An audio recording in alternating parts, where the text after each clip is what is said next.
Comfortable Conversations TV. So today we have a special guest, director, author, producer, like you, just a jack of all trades, Mr. Shaun Sinclair. So Shaun, tell us where you're from and just a little bit about yourself. I'm from Atlantic Beach, South Carolina. And for those who are not familiar, if you've ever heard of Black Bike Week, yes, that's my neighborhood. Like literally, we founded that. Really? Yeah. So do you ride bikes? I do. You do? Yeah. I'm kind of off of them now. I got too many responsibilities. I can't afford to fall, but yeah, I like to ride. Yeah. Okay. So were you born and raised there? Yes, I was born there and then I moved to Fayetteville in my high school years. So I was always back and forth between Fayetteville, North Carolina, and Atlantic Beach, South Carolina. Okay. So it's like both of my home. I'm definitely a beach boy through and through. Really? I love the beach too. Definitely. Yeah. That's therapy, peace of mind. It is. I say if I lived by the beach, I would definitely be a beach bum. I took it for granted though because, you know, like the beach is literally outside my front door, so we take it for granted growing up. Yeah. But then when I later lived in travel and things like that, I kind of missed it a little bit. Okay. So yeah, it was different. So what was growing up with Shaun? Oof. I'm the youngest of four. I have an older sister. I had a brother who passed, and then I have my younger sister who passed, but I'm the youngest of all of them. Okay. My daddy was murdered when I was like 8 years old, so my mom remarried when I was 11. So just growing up, just trying to find my way. I'm the baby, so I got all those attributes of the baby. Yeah. My mother's favorite. Spoiled. Yeah. My mother's favorite, that type of deal. And just always been intrigued with the arts. Music is my first love. I started rapping when I was like 14 years old. Oh wow. Yeah, like music, still my first love. Music just speaks to me in ways that words can't. Mm-hmm. And so I started out rapping when I was like 14, but I grew up in the 90s, so that's like the heart of the crack epidemic. Yes. And so I kind of feel a victim of that as well as a seller and a user. And so I was kind of doing my music while doing my thing in the streets at the same time. And then it later caught up with me. I was 18, my oldest son got pregnant, his mother got pregnant, and I decided to change my life. So I went into the Army and just try to make a better way for myself. Served like 3.5 years in the Army, and then while I was in the Army, some things from my past came back and they moved on to prison. And so I spent like 13 years in prison. Oh wow. All told. And I was eventually get my case overturned on some technicalities, but I still ended up finishing up the sentence. So that's pretty much it. So when you were locked up, is that where you did a lot of your writing for your books? Yes. So incidentally, my father, I don't say stepfather, that's my father. He was the first person that wrote a book. So like my father was he was a kingpin back in his day. And so it's like looking at a real street dude know how to write a book kind of intrigued me. Yeah. And if you can write a song, then you can write a rap. Absolutely. Or excuse me, write a book. Yeah. And so I just transitioned that. And so like I had a record label on and on when I went to prison. Because like I said, I came up in the 90s, it was do for yourself motif. Mm-hmm. And it's like when I was in prison, I thought I lost my appeal, my initial appeal. I'm like, man, I'm about to be a 30-year-old rapper. So I just transitioned into writing the books. And with the books, my first book called Street Rap, it was loosely based on parts of my life. So with the music in there and so on and so forth. And I wrote it inside a regular notebook, right by hand. And I passed it around the yard and everybody loved it. And that's how I knew I had a real talent to write books instead. So that was it. So what was the first book that you wrote? The first book was Street Rap. Second book was Blood Ties. Third book was Dirty Music. And then like Forbidden was the first book I actually put out. But that was the 7th book I ever wrote. When I came home from prison, I had 10 books written already. Oh wow. Yeah, because when I discovered writing, it's like I wasn't doing time anymore. Yeah. Yeah, because it's like, it's an out-of-body experience. My first book was a catharsis. Like I just was able to get all my demons out, for lack of a better word. And then I started loving it after that. And I just found writing as my therapy. And so it's just, I came with 10 books. Wow. Yeah. So what would you say was some of your inspiration when you were writing? Initially just getting my story out. Because like in prison, right, we tell war stories all day. I was doing this, I was doing that. And when I would tell my story, because I had been in 14 different countries by the time I was 21. Right, being in the Army. And being in the Army. And then just like doing the music, then in the streets, then in the military. It was like my life was very different than all my other peers. And so as I started telling my story, they wouldn't believe me. So I'm like, You know, and during this time it was a renaissance with Terry Woods, Sister Soldier, Eric Jerome Dickey. So I'm like, man, and everybody in prison was reading their books. I'm like, my story just as good as theirs. So I got inspired to write my own. And that's pretty much how I started. So when you were in prison, when you said you had let them read and they were inspired by your books as well, did you ever get anyone that say, you know, did you write a story about me? All the time. So look, when you write books, that's what made me start publishing, by the way. Because everybody like, man, I got a story, you should read my story. My story is such and such. Right. Okay, we all got one. Yeah, I did. And the guards, like in prison, the guards would come to my cell at night. Hey, Sinclair, hey man, I heard you got a book. Can I read it while I'm on ship? Because they locked up too. Right. They had nothing to do. Mm-hmm. That's when I was like, I got something. Yeah, that's when I know I had something. So where did the publishing, when did that start? So before I came home, I had signed a publishing deal with Wahida Clark. And so when I came home, I'm thinking it's going to be publishing. Oh, I got the money, I'm straight, right. I'm a made man. But keep in mind, I had a record label prior to me going to prison. And so I always intended to do music again when I came home, but from the business side. Mm-hmm. So I had been studying the publishing, like music publishing books and music publishing similar. So I always had my own thought process to have my own record label. And then when I started doing books, I started studying to have my own publishing company as well. So even when I signed the deal, it was a means to an end, so I can learn and then execute my company properly.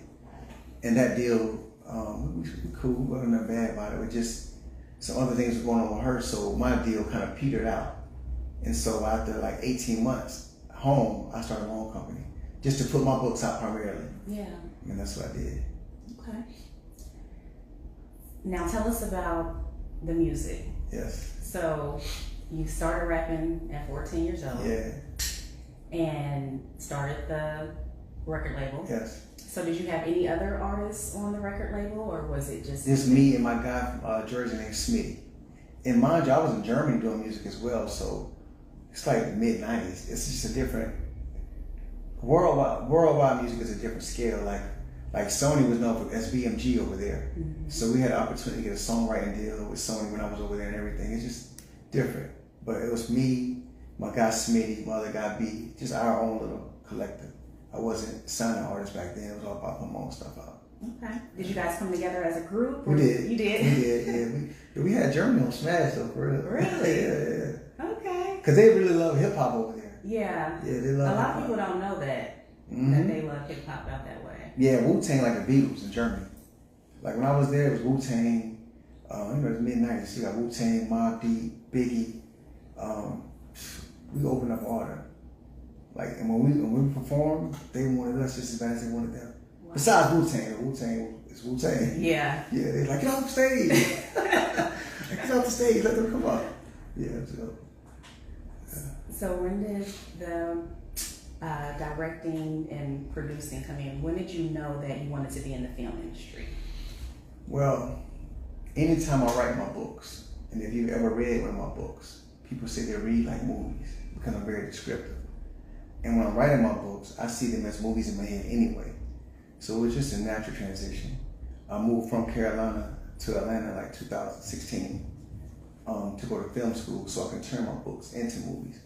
And I quickly learned that you don't learn in school what teachers on, but for me, I'm not a school type of learner. I'm a hands-on kind of guy. Right. And so I had a lady by the name of Shaun Sinclair. She's passed away last year. She's very famous casting director. She casted All Eyes on Me, Belly, all of that. And so she came to me with her book to publish. And so she wanted to learn the publishing industry, and I wanted to learn the film game. So we swapped out our resources. And that's what really started me directing. She put me with one of her mentors, got a director, and she was on a guy by the name of Mike, and just put me on different sets. And I just learned, And YouTube University. Okay. Yeah. So what was the first film that you actually directed? The Setup. Okay, tell us a little bit about that. So The Setup was my first film. I did a documentary prior to that, but I didn't direct that one, I produced. Okay. But The Setup was the first film I actually directed.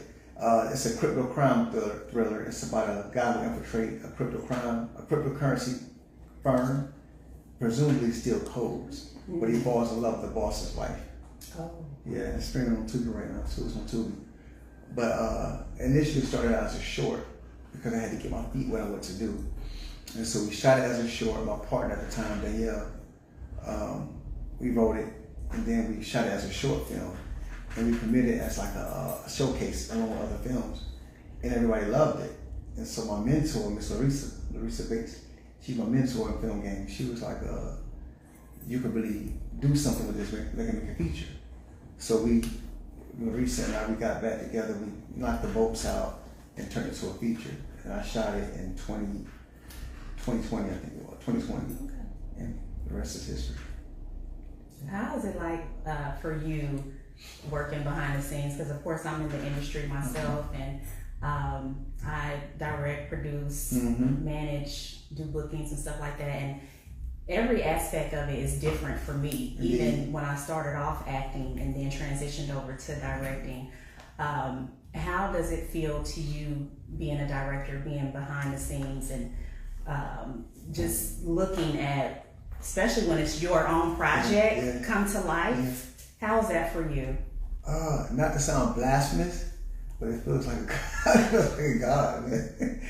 Like, not little God, not big God, but it just feels divine, honestly. I prefer to direct and produce. I'm not ready, but I prefer to direct because I'm a writer, producer, and director. Just seeing something I wrote come to life is surreal. Yeah, when you see those actors, they actually like regurgitate the words that you wrote, and when they get it right, I'm telling you, it's divine. It's like no other feeling in this world. I equate it to when I was doing music and I perform. When you're performing as an artist, the crowd participation, that's like a rush like nothing in this world. Absolutely. Directing is right there next to that. When it's done right. Yeah. Yeah, when it's right. Yeah. Now tell us, you said you like directing more than you do producing. Why is that? Because I'm artistic with it. Producing can be a headache because producing, that's the business side of things. You gotta make sure you choose the right team. You have to depend on other people. Yes. And with directing, as long as I choose the right DP and that particular team, it's on me. And as a director, you have to find a safe within reason. When you're producing, you have to leave so many other things, so many other people's hands. Yeah. And I'm such a perfectionist that when they don't get it right, it bothers me. Like, it bothers me. Yeah. So directing, I can just choose. I can just be free to create as a director. That's a better space for me.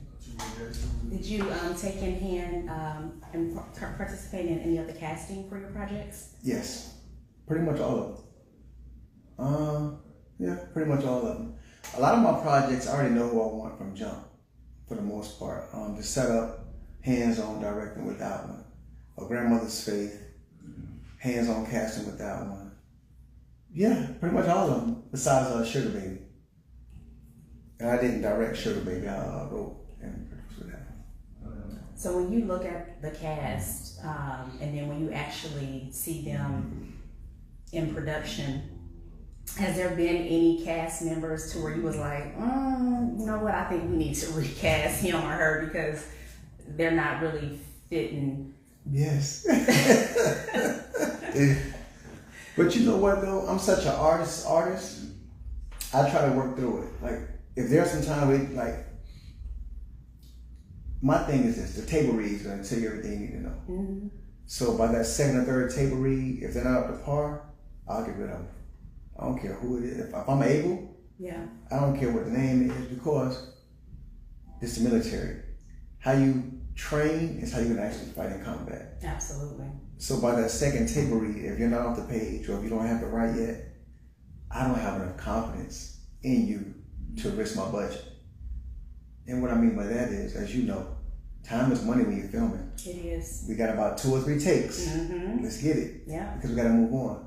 So if you're fumbling with your lines, that's costing me money because now we got to stay right here in this pocket. Now you're throwing the rest of the crew, now you're throwing the rest of the cast and everybody off their square. Right. Nobody's that important. Yeah.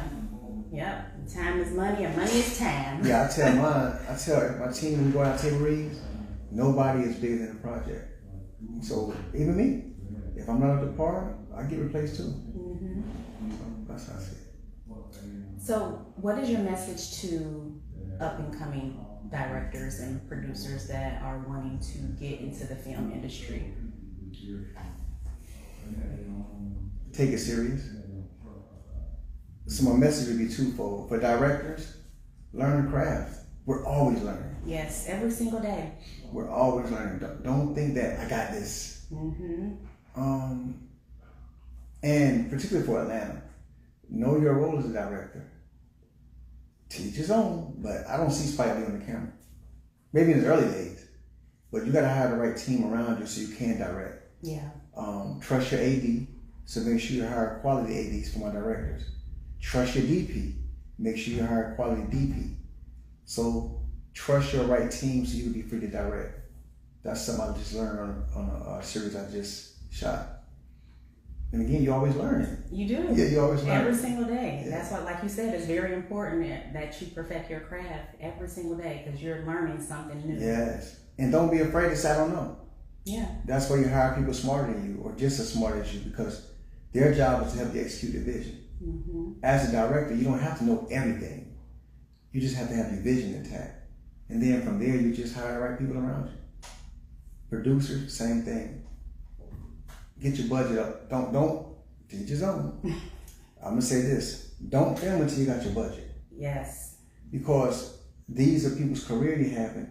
Like you got these actors, they trust you. Even your crew, they trust you. They trust that they're gonna get paid. They trust that the production is gonna be something that they can, promote and do well. So, in my experience, don't film until you got your money on point. Like, I understand we all living on a dream, but people trusting their dream into your hands. So make sure the business is in order. That's what I would say. Make sure the business is in order. Make sure you hire quality people. That's very important because your name is on the line. Yeah. And this industry is big, but it's small. Super small. And people don't care. Like, dude, you cannot just say, oh, I don't have no money. We're going to finish next year. What? You going to do what? You're going to have some mad people. Yeah. So we have our Life in Question segment. So my best friend, she wrote this book. It's called Life in Question. Everybody knows. So we do a segment to where we ask questions out of her book. So this book is literally for everybody. It helps you get to know your friends, your mate, your family. It's good for parties, different things like that. So we're going to ask you 3 questions out the book. Okay. And when I tell you, it's all types of questions in here. So you may get one of them questions that may throw you a little bit off or may actually have you thinking. Okay. And I always ask people to tell me, do you want to go to the left or to the right? Right. Right. All right. So the first question is, what is the strangest or most unusual thing that turns you on sexually? Hold on. I told you, it ain't no telling what type of question you What's the strangest thing or the most unusual thing that turns you on sexually? Pretty skin. Okay. Yeah, I like pretty skin. Pretty skin. Alright. That's different. If you could have a celebrity guest speak at your funeral, who would it be? Mr. Farrakhan. And why? He's one of the very few men left in this world I respect wholeheartedly, tremendously. He's a man that, if I would say I would want to aspire to be like anyone, it would be him. His sacrifice, his reality, his worldwide view, his spirituality, his ability to see and speak into others. So definitely Mr. Farrakhan. Absolutely. All right. Oh. And for me to have made such strides that Mr. Farrakhan speaking at my funeral, that means I've done something. Okay. Yeah, he's definitely a legend. Yeah. Are you emotionally open or emotionally standoffish? Standoffish. Why is that? experiences. People, my life experience has shown me that a lot of people aren't to be trusted with your emotions, because anybody can do good, but when it's time to do bad good, most people fail. And so when you trust people with certain things emotionally, they weaponize them and turn them against you. That's a good one. So I'm real big on mental health. We have a mental health movement going on. Okay. And I always say this, when people think of mental health, they think of what the doctors diagnose you with, schizophrenia, bipolar, all that good stuff. But you deal with your mental health daily. It's like a daily thing, whether it's work, family. Sometimes we put our own self through mental health. How do you balance your mental health, just being an entrepreneur and being the man that you are, in the industry, outside of the industry, and just with everyday life? What do you do to balance your mental health and to make sure that you stay on track? The gym. The gym is my sanctuary, and also I don't really deal with a lot of people. I don't allow people to my circle. I've learned the power of saying no. I've learned the power of not answering that phone for those emergencies. Yes. Funny thing about these emergencies, when you don't pick up that phone, they find a way to work themselves out. They do. So, yeah. But the gym is the biggest thing. The gym, praying, of course, praying and meditating. Nothing is too big to take to God. Absolutely. And so, and just, I think it's wisdom. Like when you reach a certain age in life, you learn it's all gonna work out. Sometimes rejection, protection, and we may want a thing that's bad for us when God's trying to give us good. Yeah. So I just stay patient. I meditate, I pray, and I go to the gym. Awesome. So tell everybody how they can reach you, how they can find you, where the movie is at. Okay, perfect. So you can find me on Instagram at I am Shaun Sinclair. That's SHAUN Sinclair. You can catch up all of my movies. I have one going right now on Tubi series called Sex Mogul. We just shot season 2. It'll be out this fall, so make sure you catch up now on season 1.